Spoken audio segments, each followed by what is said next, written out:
Buenos días. Estamos en el primer Congreso Internacional Esotérico de las Ciencias Ocultas y Terapias Alternativas en la ciudad de Marbella y celebrando hoy por todo lo alto estos premios a profesionales que llevan tantísimos años en la investigación y divulgación del misterio. En este caso tenemos alguien que lleva ya mucho tiempo y además que ha introducido como cosas muy modernas, como una aplicación para encontrar pues, los lugares misteriosos del mundo, ¿no? Y poder hacerte tus rutas. Pedro Ortega, buenos días. Buenos días, Victoria. Buenos días a todos. Un placer enorme estar aquí en Marbella, en este primer congreso esotérico, así que, bueno, encantado. Bueno, porque Pedro, como digo, tiene muchas innovaciones, pero hoy nos va a hablar del ocultismo en París y la búsqueda del Grial. Sí. Esta va a ser... Ese es el hilo conductor y luego, si me permite, solo será una pequeña pincelada porque ha llegado prácticamente salido de imprenta mi primer libro de divulgación del misterio sobre la ciudad de Madrid, que se lleva por título Crónicas del Madrid Secreto. Yo ya lo tengo, es fantástico. Bueno, pues os dejo con Pedro Ortega.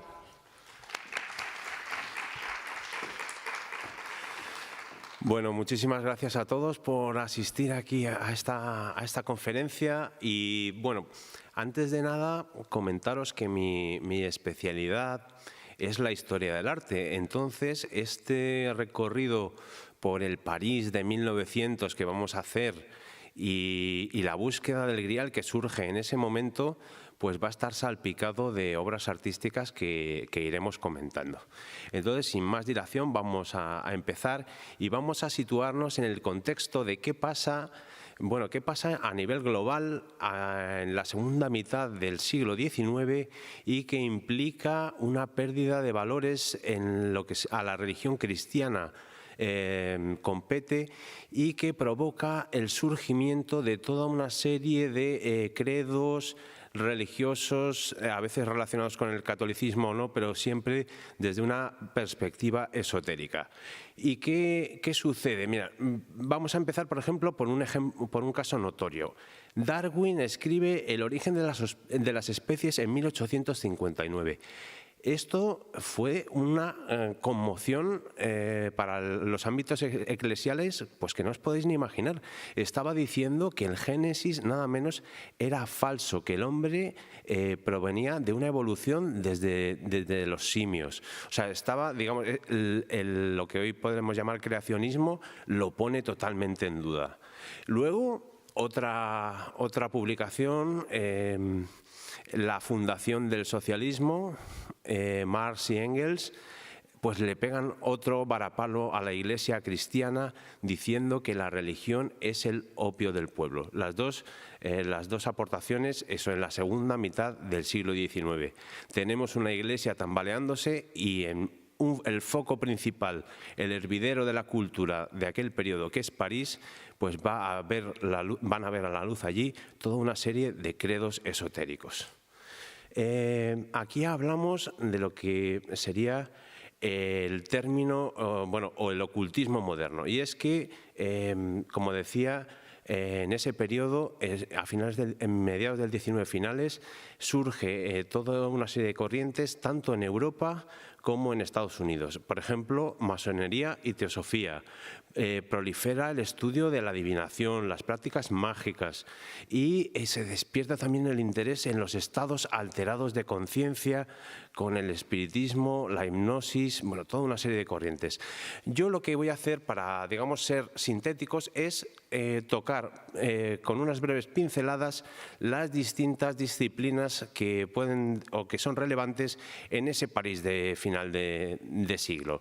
Por ejemplo, la magia moderna que surge a partir de Eliphas Levi, las sociedades masónicas que cobran una especial relevancia, cómo no, la figura de Madame Blavatsky instaurando la sociedad teosófica y publicando una serie de libros fundamentales para este aspecto, el surgimiento del espiritismo promulgado por Allan Kardec o toda la serie de órdenes rosacruces que las voy a dejar al final porque van a ser las que escondan la clave de la búsqueda del Grial, que será la segunda parte de esta charla. aquí quería hablaros, no sé si os resulta familiar el término arte simbolista.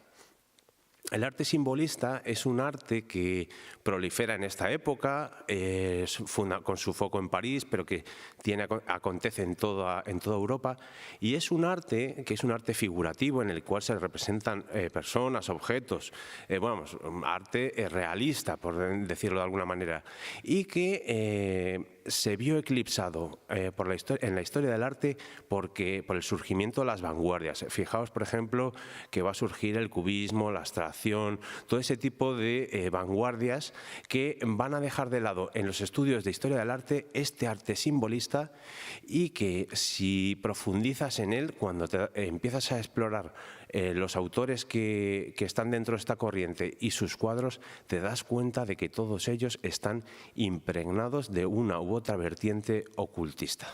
Así que voy a utilizar el arte simbolista para ir dando pinceladas a cada uno de estos, aspectos del esoterismo. Vamos con Eliphas Levi, que a todos os sonará, y es que él es realmente la persona que por primera vez habla de la palabra ocultismo en el término que hoy lo conocemos, y desde luego lo hace en París. Y fijaos, aquí él lo que hace es retomar un texto del Renacimiento del año 1533 de un personaje que se llamaba Cornelius Agripa. Bueno, en el Renacimiento, pese a lo que nos pueda parecer a día de hoy, está plagado de magia, alquimia, de pensamiento esotérico, y este Cornelius Agripa no iba a ser menos. Él escribe un tratado llamado De Oculta Filosofía, y es de ahí de donde Eliphas Levi toma el término ocultismo. Y Levi lo utiliza para designar prácticas como la astrología, la magia, la alquimia y, cómo no, la cábala. Y esto lo hace en un texto fundacional que se titula Dogma y Ritual de la Alta Magia, publicado en París en 1856. Así que podríamos decir que con Eliphas Levi queda inaugurada la magia moderna. Bueno, vamos a empezar con ese repaso que decía yo de imágenes. Esta imagen estoy seguro que la conocéis todos perfectamente, y es que es el frontispicio precisamente de la obra que mencionaba, de Dogma y Ritual de la Alta Magia de Eliphas Levi. ¿Y qué vemos aquí? Bueno, es lo que él quiso llamar Baphomet, que como todos sabéis, el Baphomet es aquella cabeza mágica que utilizaban los templarios, pero que nadie pudo ver, y por tanto no nos ha quedado ninguna descripción de cómo era. Y Eliphas Levi plantea que Baphomet tiene que tener un aspecto parecido a este.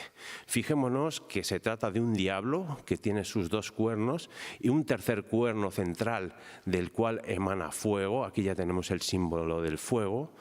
En su frente tiene un pentáculo. Bueno, hemos mencionado que es la cabeza de un macho cabrío, el pentáculo, como no, signo de brujería.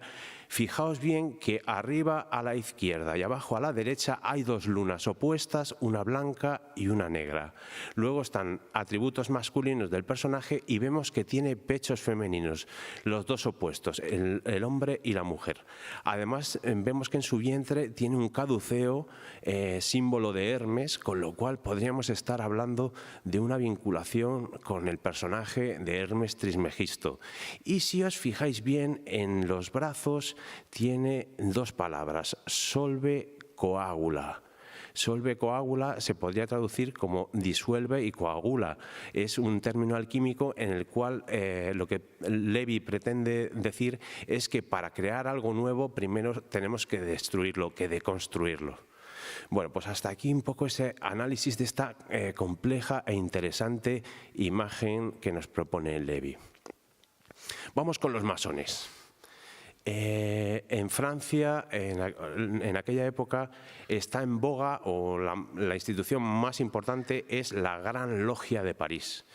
Y sabemos que muchos de los artistas e intelectuales de la época pasaron por allí.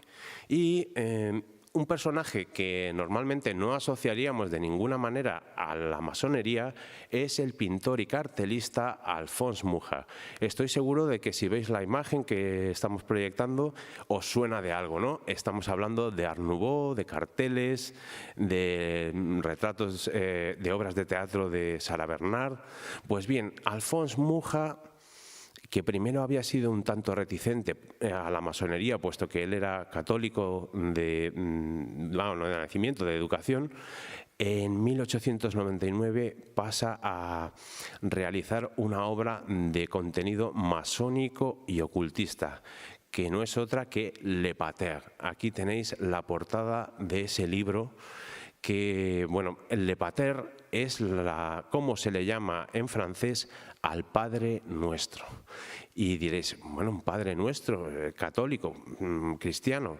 Sí y no. Y es que la oración del Padre Nuestro es de una gran importancia para la masonería. Es una de las oraciones principales. Fijaos en la portada que tenemos un total, en la banda izquierda tenemos un total de 7 símbolos relacionados, incluso, vamos, estaría por ejemplo la Trinidad, las granadas, el ojo que todo lo ve, como vemos, alusiones masónicas que se van a repetir a lo largo de todo este libro. Este libro, ¿cómo está estructurado? Pues lo que va haciendo Mucha es separar las frases del Padre Nuestro. Padre nuestro que estás en los cielos, santificado sea tu nombre. Y entonces cada una de estas frases, 7 en total, 7, ojo, número 7 que veíamos también en la portada, pues va a ir describiendo cada una de esas frases del Padre Nuestro con este tipo de imágenes. Fijaos en la de en medio, por ejemplo. Esa sería la representación de Jesucristo. Pero no es un Jesucristo al uso. En la imagen de la derecha tenéis un ser angélico, andrógino, que no se sabe muy bien cuál es su sexo. En la imagen de la izquierda tenéis una mujer portando un corazón de luz. Pero es que si veis la obra completa, de arriba abajo, no hay ni una sola cruz. Es un Padre Nuestro totalmente imbuido de esoterismo, de simbolismo. Fijaos aquí tenéis 2 de las frases, santificado sea tu nombre, a la derecha, y como veis, pues ahí está repleto de simbología masónica, incluso a veces hay elementos rosacruces, pero bueno, eso daría para una conferencia completa. Seguimos un poco adelante. Y vamos, como no, a otra de las grandes corrientes que mencionábamos antes, que es, como no, la teosofía promulgada por Madame Blavatsky. Y es que Madame Blavatsky fundó en el año 1875 en Nueva York con Olcott la Sociedad Teosófica, y que lo que hace Blavatsky de alguna manera es unificar los credos de Oriente y de Occidente en una serie de libros que ella dice que le son revelados, o sea que ella no se confiesa autora de los mismos, y que los 2 principales serían Isis sin velo, de 1875, y La doctrina secreta, de 1888. Aquí tenéis una foto de nuestra querida Blavatsky, y vamos a pasar con uno de los artistas que quizá nos extrañe más saber que está dentro de la corriente teosófica. Si os digo Piet Mondrian, así a primera vista a lo mejor no os viene ninguna obra a la mente, pero si os digo que penséis en cuadros con líneas negras y cuadrados y rectángulos azules, rojos, amarillos, a lo mejor pensáis que ese es Mondrian. Pues Mondrian realiza una obra como esta, Evolución, del año 1910-1911, que es un tríptico en el cual, bueno, pues utiliza triángulos mágicos, hexágonos, estrellas de David, como podéis ver, y está representando 3 fases, o sea, cada una de las personas representa una fase que va desde lo material hasta lo espiritual, expresando así uno de los conceptos principales de la teosofía. Y él además se proclama como una especie de iniciado que a través de su arte es capaz de poner en contacto a los espectadores, a los que ven su cuadro, con, digamos, las ideas elevadas. O sea, es como una especie de sacerdote el propio artista. Seguimos con Allan Kardec y el espiritismo. Y es que, bueno, Allan Kardec, él en principio era escéptico y a partir del año 1855 empieza a asistir a sesiones mediúmnicas, a mesas parlantes y empieza a asombrarse por una realidad de la cual era, como decía, era escéptico y que empieza a ver que tiene visos de realidad. Conoce a médiums que él constata que efectivamente no son fraudes. Entonces él enseguida va a recopilar toda una serie de casos y va a promulgar su doctrina en el Libro de los Espíritus de 1857. Y al hilo de el espiritismo os traigo una de mis obras simbolistas favoritas, que es esta misteriosa de Jeanne Delville del año 1892. Bueno, aquí habría mucho que contar, pero si os fijáis, esta mujer está en estado de trance, los ojos se le han subido hacia arriba, el cabello pelirrojo se ha convertido como en una aureola.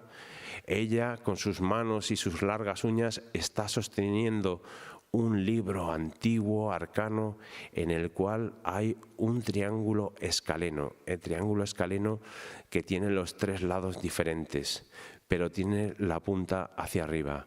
El caso es que esto, a priori, si hubiera sido un triángulo equilátero de la misma forma, con la punta hacia arriba, estaríamos hablando de la Trinidad, pero no. Aquí podríamos interpretar que, por ejemplo, podría ser el símbolo del fuego, puesto que el fuego nace de la tierra, que sería la línea base, y asciende hacia las alturas, que sería el vértice. Pero sabemos por los textos que nos dejó Jeanne Delville que esconde muchos secretos. Y bueno, esto no lo quiero destripar porque si queréis escuchar el programa Mistérica Radio Secreta en mistérica.net, tengo un capítulo dedicado exclusivamente a este cuadro donde se entrañó todas sus características. Vamos con Huysmans y con una de las partes más controvertidas de esta conferencia, que es la relación de Huysmans con el satanismo. Huysmans fue un escritor y crítico de arte del fin de siglo parisino y bueno, él es muy reconocido a nivel de la historia del arte, de la estética, puesto que tiene una obra fundamental que se llama A Contrapelo, del año 1884, que es la obra fundacional del decadentismo, en la cual habla de un personaje extravagante, de un dandy, en el cual también habla de que en su casa tenía obras de pintores simbolistas. Solo dejo aquí la mención. Pero es que él va a escribir otra novela, Allá lejos, en 1891, en donde describe literalmente en qué consistía una misa satánica a la que él había asistido. Y aquí os traigo un fragmento de lo que nos cuenta Huysmans en esta novela, describiendo esta misa negra. El sacerdote bajó los peldaños de espaldas y gritó con voz emocionada y aguda: «Oh maestro del pandemonium, dispensador de los beneficios del delito, gran intendente del pecado más suntuoso y del vicio más desmesurado, Satanás, es a ti a quien adoramos, oh Dios lógico y justo». Tú incitas a la madre a vender a su hija, tú asistes los amores estériles y prohibidos, oh protector de las neurosis más agudas, torre de plomo de la histeria, vaso sanguíneo de las desfloraciones. Y esto es solo un fragmento, pero os doy mi palabra de que es espeluznante leer el fragmento completo de la descripción que hace Huysmans en este libro Allá lejos. Aquí os he traído una imagen de Jeanne Jacquemin, que era una escritora y pintora de la época, en la que Huysmans pudo conocer estas historias satánicas, puesto que ella parece ser que estaba involucrada en este tipo de prácticas. Y solo os quiero hacer caer en un detalle. Lo que estamos viendo es un autorretrato de Jean Jacquemin y fijaos que se coloca en la cabeza una corona de espinas. Qué mayor blasfemia que uno mismo, además colocarse una corona de espinas para querer suplantar de alguna manera la propia identidad de Cristo. Y ahora voy con una obra que para mí es espeluznante, expresión del satanismo de ese París de 1900, y es este Calvario del pintor belga Félicien Rops. Nos está describiendo el éxtasis de una mujer en una misa negra. Como veis, el fondo rojizo con las velas. En la cruz, un Cristo se ha transformado en Satanás. Lo podéis ver en sus patas de macho cabrío y tifálico, y que con sus garras está ahogando en un éxtasis místico a esta mujer que estaba vestida de negro y que se desnuda para el espectador. Y vamos con la última de las corrientes que yo os quería mencionar hoy, que son las órdenes rosacruces, y que, como vamos a ver, entroncan con la búsqueda del Santo Grial. Sucede en este periodo que hay un fervor por rescatar las sociedades rosacruces, que, como sabéis bien, tienen origen en el siglo XVI-XVII con la figura de Christian Rosenkreutz, y es en este París donde, por ejemplo, se crea en 1888 la Orden de la Rosa Cruz Cabalística por dos personajes, Stanislas de Guaita y Josephine Peladan. Otra sociedad de corte Rosacruz es la Orden Martinista de Papus, creada en 1891, y una orden que es para mí muy importante y de la que vamos a hablar ahora, y es que Josephine Peladan se escinde de la Rosacruz cabalística y forma, ojo, la Orden de la Rosacruz del Temple y del Grial, en el año 1890. Aquí os he puesto el símbolo que aparece en el acto de constitución de esa sociedad, y os traigo también un fragmento perdón, un fragmento de lo que dice esa acta constitutiva. Nombraremos nosotros mismos al sucesor de nos, al entregar el alma de nos a Dios ante el Grial en Montsalvat restaurado. Montsalvat, quedaros con este nombre. Bien, Josephine Peladan, con esta orden de la Rosa Cruz del Temple y del Grial, va a empezar lo que él llamó la gesta estética, y era, digamos, tratar de divulgar sus ideas esotéricas a través del arte. Y para ello va a realizar una serie de 5 exposiciones en París entre los años 1892 y 1897, y que, como no, va a tener en sus filas a toda una serie de artistas vinculados con, no solo artistas, también escultores, músicos. Erik Satie, que seguramente os sonará a todos. Erik Satie tocaba sus gimnopedias y lo hacía en las presentaciones de los salones Rosacruz. Y bueno, mencionar, aunque luego lo veremos con más detalle, que hubo un español en las filas de estos salones Rosacruces, que es un personaje bastante desconocido llamado Rogelio de Gusquiza, un cántabro, del cual hay una serie de obras que están en el Museo de Arte Contemporáneo de Santander, que, si no me equivoco, está todavía cerrado, y tenemos un cuadro suyo en el Museo del Prado. Fijaos, aquí os he traído el cartel, digamos, fundacional del primer salón Rosacruz, en el cual, bueno, pues es una interpretación mística. Vemos con 3 mujeres. Digamos que la mujer en la parte inferior, de la que solo vemos su torso, sería la humanidad, a la cual, digamos, el espíritu la está guiando por esas escaleras hacia arriba, digamos, hasta encontrar la elevación. ¿Y de dónde viene este afán, esta búsqueda por el Santo Grial? Pues la culpa de todo ello la tiene este personaje que ya supongo que todos habréis reconocido y que no es otro que Richard Wagner. Y os preguntaréis, ¿por qué Wagner? Pues bueno, Wagner va a inspirarse en algunas de sus obras en la mitología germánica. Y es que en concreto él va a recuperar un texto medieval de Wolfram von Eschenbach, que después de Chrétien de Troyes sería el segundo Chrétien de Troyes del ámbito francés, Wolfram von Eschenbach del ámbito alemán, los que nos hablen de la historia del Grial. Y en concreto es en la ópera Parsifal en la que Wagner cuenta esa historia del Santo Grial. Es acogido con mucho fervor en París y digamos que a partir de esta ópera los ocultistas franceses van a indagar dónde está ese Grial que según el Parsifal de Wagner estaba en el Montsalvat. A continuación, no me he podido resistir a traer una serie de cuadros que representan el Grial de esa época. Este quizá se nos sale de contexto, es de Dante Gabriel Rossetti, La Dama del Santo Grial de 1874, pero no me quería resistir porque es uno de mis cuadros del Grial favoritos.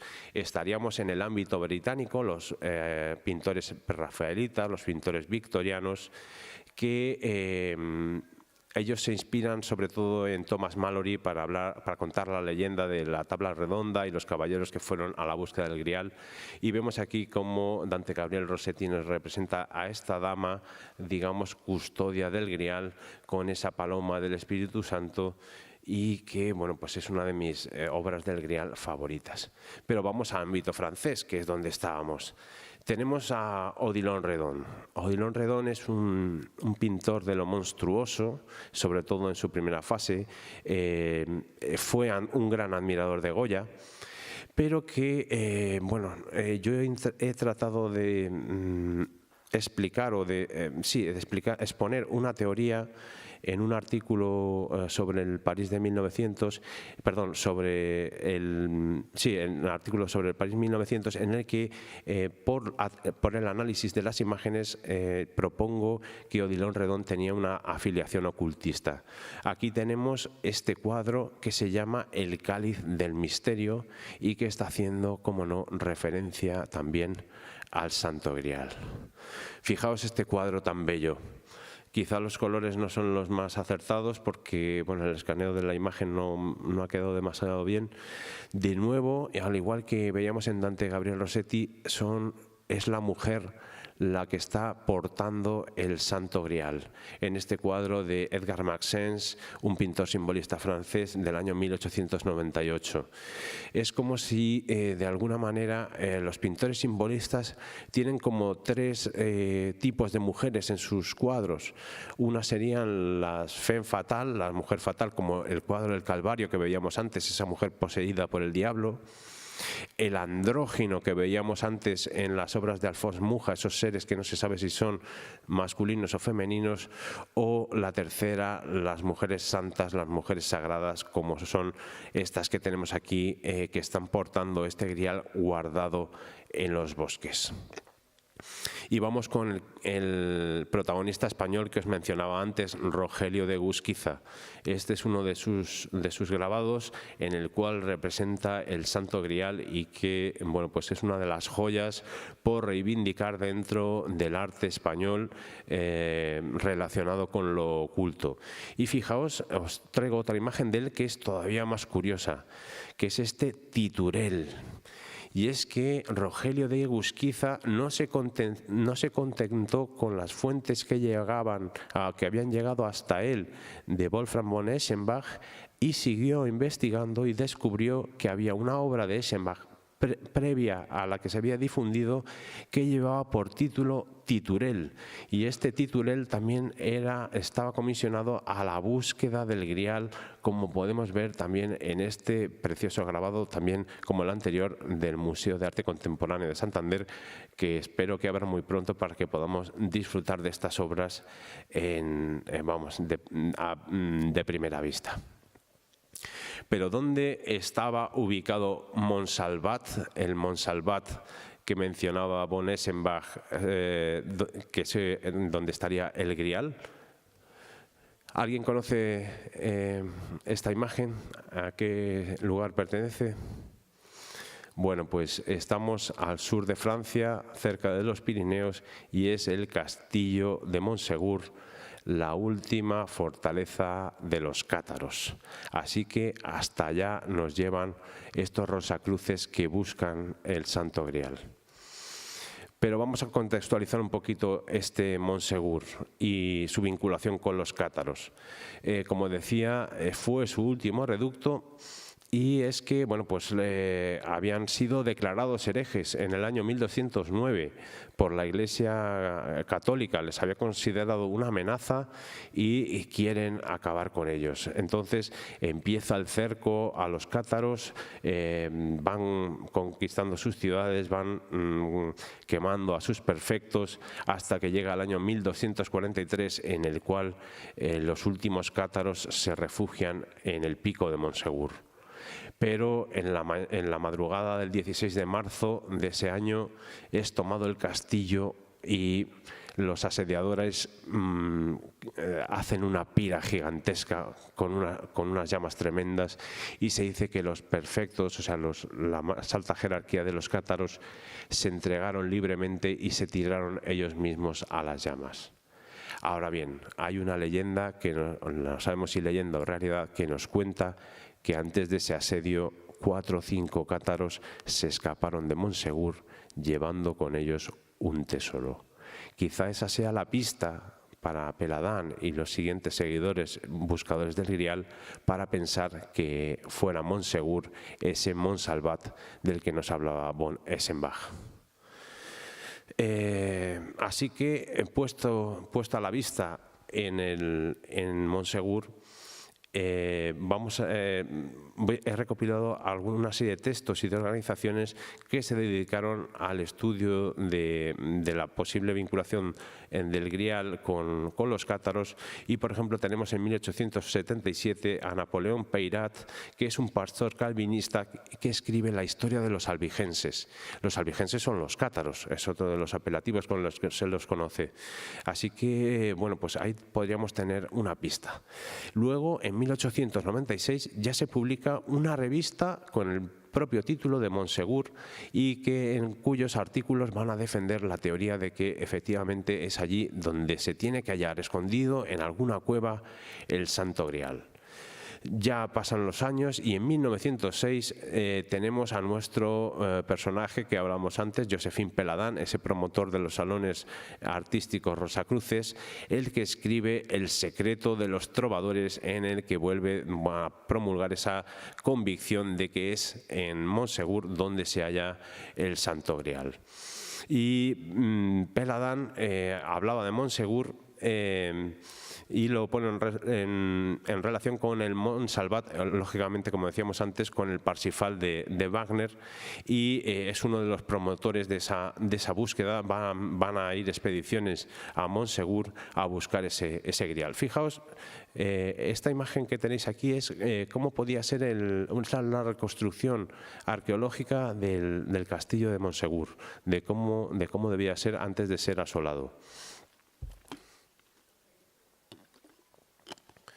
Bueno, seguimos con las cosas que pasan en París en torno a la búsqueda del Grial. En 1910 tenemos también la fundación de una iglesia gnóstica de Joan Duanel, que se proclama a sí mismo obispo gnóstico de París y Montsegur. O sea que él ya se está atribuyendo, digamos, esa cierta vinculación con este lugar imbuido de furor, digamos, griálico.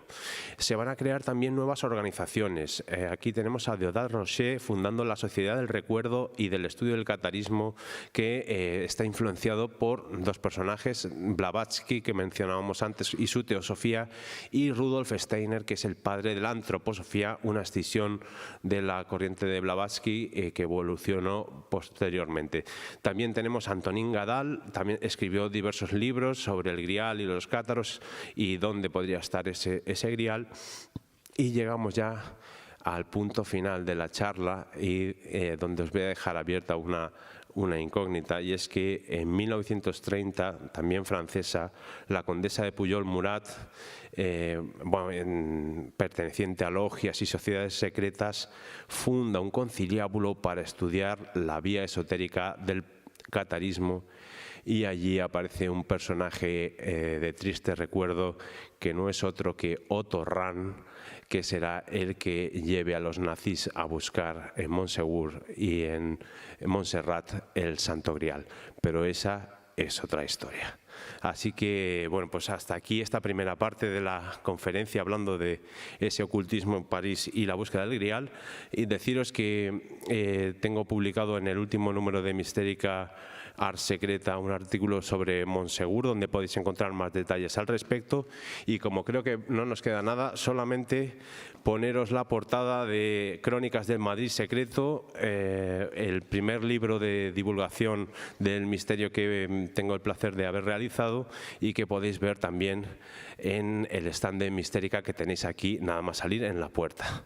Así que muchas gracias a todos. Pedro Ortega.